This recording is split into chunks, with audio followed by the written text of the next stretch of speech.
Lunes, 16 de mayo del 2022. Meditación del Evangelio. Juan, capítulo 14, versículos del 21 al 26. El Espíritu Santo que mi Padre les enviará en mi nombre, les enseñará todas las cosas. Comentario breve. Es preciso caminar en fidelidad al amor de Cristo, morada del Padre en nuestro propio corazón. Pero el verdadero amor de Cristo no se hace realidad sino después de su muerte, porque solo entonces puede alcanzarlo la fe tal como Él es, el Hijo del Padre. A quienes creen, el Maestro se les manifiesta mejor por su presencia de resucitado que por su presencia física antes de su muerte. Una fe tal abre camino a la plena verdad bajo la acción del Espíritu Santo, el defensor, prometido por Jesús y enviado por el Padre, que actúa en medio de la comunidad de discípulos, recordándoles y haciéndoles entender lo que el Maestro enseñó. Evangelio de nuestro Señor Jesucristo según San Juan. Gloria a ti, Señor. A la hora de pasar de este mundo al Padre, Jesús dijo a sus discípulos: el que recibe mis mandamientos y los cumple, ese es el que me ama, y el que me ama será amado por mi Padre, y yo lo amaré y me manifestaré a él. Judas, no el Iscariote, le dijo: Señor, ¿por qué te vas a manifestar a nosotros y no al mundo? Jesús le respondió: el que me ama será fiel a mi palabra, y mi Padre lo amará, iremos a él y habitaremos en él. El que no me ama no es fiel a mis palabras. La palabra que ustedes oyeron no es mía, sino del Padre que me envió. Yo les digo estas cosas mientras permanezco con ustedes. Pero el Paráclito, el Espíritu Santo, que el Padre enviará en mi nombre, les enseñará todo y les recordará lo que les he dicho. Palabra del Señor. Gloria a ti, Señor Jesús. Reflexión bíblica. El que recibe mis mandamientos y los cumple, ese es el que me ama. Nuestro Señor Jesucristo nos entregó muchas pruebas de todo su amor por nosotros, así es como también Él espera que le amemos con fuerza, con perseverancia y por sobre todas las cosas. El que ama a Cristo, es amado por el Padre, del mismo modo como tuvo sus complacencias en su Hijo, las tendrá a los que aman a su Hijo Jesucristo. Dice Jesús: el que recibe mis mandamientos y los cumple, ese es el que me ama, el que me ama a mí será amado de mi Padre y yo le amaré y me manifestaré a él. Cristo promete también su venida a los apóstoles y a todo aquel que recibe sus mandamientos y los cumple. Observamos que esta promesa no es solo para los apóstoles, va a todo aquel que recibe los mandamientos de él. Mis mandamientos, otra vez se legislan los mismos preceptos de Dios como suyos y los guarda. La fe con obras es tema repetido en el Evangelio de San Juan, lo mismo que en su primera carta. Yo también lo amaré y me manifestaré a él. Dice Jesús a sus discípulos: me manifestaré, es decir, me mostraré. Se refiere esta venida de Cristo después de resucitado. La parusía, no es así, ya que todos lo verán y será el momento de la definitiva reunión con Él. Parece haber relación entre el momento de amarle y la presencia en el creyente. Se debe, pues, de referir, si no exclusiva, al menos sí preferentemente, a una venida espiritual y permanente. Los efectos o frutos de esta venida se los presenta en dos aspectos. Uno es que me verán porque yo vivo y ustedes vivirán. Siendo Jesucristo la vida y no pudiendo hacerse nada sin Él, no obstante, después de la resurrección será el momento de la plenitud caudalosa de todo tipo de gracias. Toda vida espiritual y divina, que se inaugurará cuando Él envíe el Espíritu Santo. Él vive después de la tragedia de la muerte, y porque Él derrama, normal y totalmente, esa vida es por lo que ellos vivirán colmadamente su vida. Yo estoy en mi Padre, y ustedes en mí, y yo en ustedes. Otro fruto es que, en aquel día, frase usada en los profetas, con que se expresan las grandes intervenciones de Dios, y que, como aquí, puede indicar todo un periodo, ustedes conocerán que yo estoy en mi Padre, y ustedes en mí, y yo en ustedes.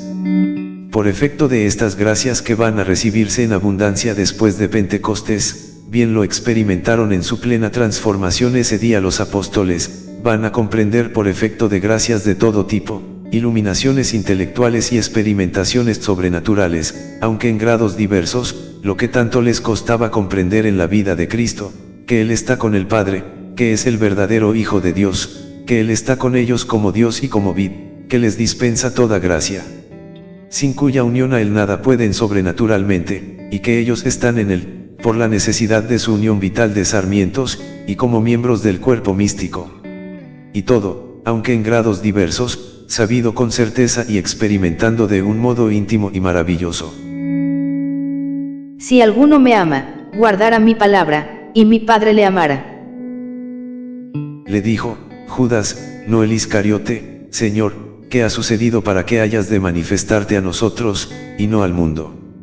La enseñanza de Cristo sobre su manifestación a ellos y no al mundo, interpretada de un modo erróneo por el apóstol Judas, no Iscariote, posiblemente pensando en una teofanía, de un modo sensible y maravilloso, es lo que hace a Cristo exponer la doctrina de la Epifanía Trinitaria. Respondió Jesús y le dijo: si alguno me ama, guardará mi palabra, y mi Padre le amará, y vendremos a Él y en Él haremos morada. También vendrá el Padre. Porque el amor a Cristo Jesús, garantizado con obras, trae como premio el ser amado por el Padre. Lo que tiene como efecto el que vendremos a Él y haremos en Él nuestra morada. Esta venida, pues, del Padre y de Cristo no es transitoria, sino permanente, pues en el que le ama establece su morada, y es presencia distinta de la que tiene Dios como Creador, pues es solo para los que le aman en este orden sobrenatural, de amor al Padre y al Hijo, ni es presencia carismática, pues es condición normal para todo el que así los ame. Esta venida del Padre es también espiritual e íntima. Va entrañando en su mismo concepto de morar Dios en el alma. Aunque aquí explícitamente no se dice que también venga con ellos el Espíritu Santo, es lo que está suponiendo el capítulo, ya que se dice que en el que ama a Cristo el Espíritu Santo está y permanece en él. Es lo que la teología llama inhabitación de la Trinidad en el alma. El Espíritu Santo que mi Padre les enviará en mi nombre. Dice Jesús: yo les digo estas cosas mientras permanezco con ustedes. Pero el Espíritu Santo, el Paráclito, que el Padre enviará en mi nombre, les enseñará todo y les recordará lo que les he dicho. Después de la partida de Cristo, el Espíritu es quien los sustituye entre sus fieles seguidores, es decir, es el Paráclito, el abogado que intercede ante el Padre y aboga por fieles a Cristo. Nuestro Señor Jesucristo promete que derramará su Espíritu sobre todos los que lo aman, así con la recepción del Espíritu Santo nuestros cuerpos sean convertidos en verdaderos templos. El Espíritu Santo les enseñará todo. Jesús rogará al Padre por los que le aman, amor garantizado con cumplir mis mandamientos, que son los mandamientos de Dios. Cristo se pone en la línea de Dios encarnado, para que les dé otro Paráclito. El sentido de esta última palabra puede ser múltiple, conforme a su etimología. En el Nuevo Testamento solo sale en San Juan, y en su primera carta tiene el sentido específico de abogado, que es el sentido más ordinario, junto con el de intercesor, con cuyos sentidos aparece en la literatura rabínica. Pero puede tener otros significados distintos. Para valorar su sentido en este contexto hay dos elementos. Uno es que Cristo pide al Padre que les dé otro Paráclito en su ausencia. Cristo es, pues, un Paráclito. De aquí se deduce una enseñanza dogmática de gran importancia: al ser el Paráclito otro ser al modo de Cristo, se sigue que es una persona y divina y, además, va a sustituir a Cristo en su oficio, continuar, en forma misteriosa, la misión de Cristo en los hombres. Entonces dijo Jesús: el Espíritu Santo, que el Padre enviara en mi nombre, les enseñará todo. Según él, esta misión es educativa. Luego añade: les enseñará todo y les recordará lo que les he dicho. Se trata, pues, de una acción del Paráclito en ellos por una sugerencia interna, preferentemente al menos, si no exclusiva, de la enseñanza de Cristo.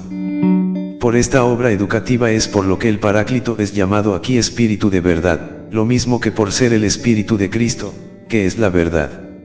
Es el tema de la donación del Espíritu Santo, tan marcado en el Evangelio de San Juan, hasta decir que el Espíritu Santo aún no había sido dado porque Jesús no había sido glorificado, lo mismo que por la misión doctrinal con que aquí aparece, y por su paralelo con otros pasajes de este mismo discurso de la cena. Esta promesa futura se refiere a la donación oficial del Espíritu Santo en Pentecostés, pero prolongada indefinidamente en la Iglesia y en las almas de los que lo reciben esta acción del Paráclito entre ellos, les enseñará todas las cosas y ese os lo enseñará todo y os traerá a la memoria todo lo que les he dicho. ¿A qué se refiere esta acción del Espíritu sobre todas las cosas que les he dicho?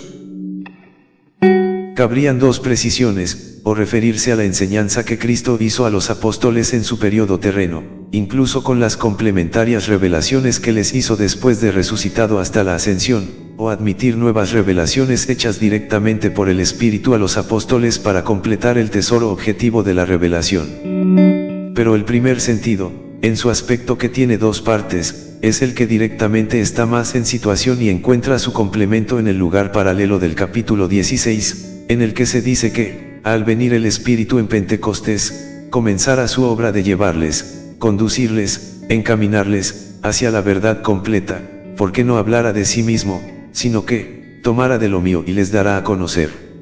Es la función del Espíritu haciendo comprender a los apóstoles a la Iglesia el sentido pleno de la enseñanza y obra de Cristo. Aunque literalmente estas palabras se dirigían a los apóstoles, hay datos que hacen ver que, como promesa doctrinal, se refieren a la Iglesia. En primer lugar, no se probaría esto por el solo hecho de decirles que permanecería con ellos apóstoles para siempre, pues este es un término muy relativo. Así se lee frecuentemente, siervo eterno, y cuya eternidad solo se refiere al periodo de su vida de siervo. La primera razón es que, en varios de estos pasajes del Evangelio de San Juan, las promesas aparecen entremezcladas literariamente, pues unas veces se dirigen a los apóstoles y otras están en forma impersonal, si alguno me ama. Y a este sujeto indefinido es al que se le promete el amor suyo y el del Padre, lo mismo que el manifestarse a él, y el que en él moren. Encuadradas, pues, estas promesas, en las que antes y después se habla del Paráclito, parece que, aunque literalmente se dirijan a los apóstoles, la promesa doctrinal tiene la perspectiva universal de la Iglesia. Al menos en la comprensión e intención del evangelista al situarlas aquí, en esta perspectiva literaria, si es que ellas pudieran pertenecer a otro contexto histórico.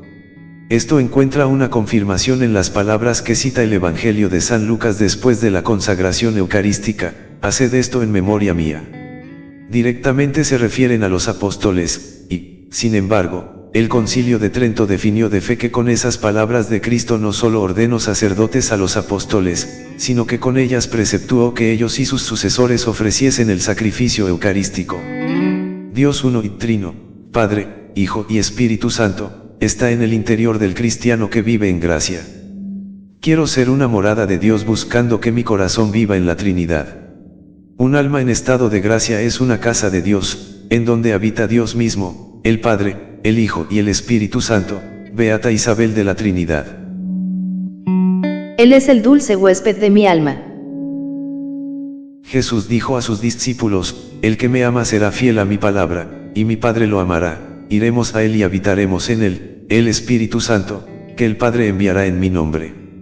Desde tiempos lejanos, la inhabitación de la Trinidad es un tema bastante entrañable a los cristianos más atentos a las realidades de la fe. Sin embargo, una vida habitada por Dios es muy distinta a una vida desierta, abandonada a sí misma, condenada a agotarse en los límites de la criatura. Podemos preguntarnos: si mi vida ha sido visitada por Dios, si Él habita en mi interior más profundo, si Él es el dulce huésped de mi alma, si entendemos la sentencia, iremos a Él y habitaremos en Él. ¿Cómo es posible vivir una vida trivial teniendo como huésped a la Trinidad? ¿Cómo es posible no asombrarse por esta verdad, por esta extraordinaria? Con todo, es una realidad que nos arrebata de la soledad, nos ensalza la dignidad de la existencia, nos llena de estupor, nos da luz a la tonalidad grisácea de nuestra vida cotidiana, nos sumerge en el mundo divino, nos hace familiar la existencia con Dios, no cesa de asombrar y de maravillar. ¿Cómo no quedar sobresaltado de alegría frente a este ser mío mortal hecho templo de la Trinidad inmortal, frente a este cuerpo mío queraptebel hecho santo e incorruptible por la intimidad con su Creador? Oración. Señor mío, te bendigo y te doy gracias, porque hoy has abierto mis ojos a todo lo que quieres obrar en mí y conmigo. ¿Cómo es posible que, por lo general, viva yo como si estuvieras lejos? ¿Cómo es posible que te busque fuera de mí? ¿Cómo es posible que me olvide de que estás conmigo, dentro de mí? Señor, perdona mi ceguera y mi distracción, mi poco amor, que me impide buscarte allí donde tú quieres ser encontrado. Porque lleno en ocasiones mi corazón de personas o cosas que no te dejan sitio a ti. Perdona todas las veces que me lamento por mi soledad, como si tú me hubieras dejado solo para recorrer los caminos del mundo. Señor, hazte sentir tú también. Hazme volver, como tú sabes hacerlo, a la interioridad, a tu presencia dentro de mí. Ayúdame a alejar lo que ocupa el sitio que tú te has reservado en lo más íntimo de mí. Purifica mi corazón para que pueda verte presente en mi vida, operante, tranquilizador, indispensable. Refuerza mi corazón, para que pueda verte y sentirte, para que pueda entablar contigo un diálogo de amor y vivir contigo una historia de amor destinada a no acabar nunca. Cristo resucitado, viva en sus corazones. Amén.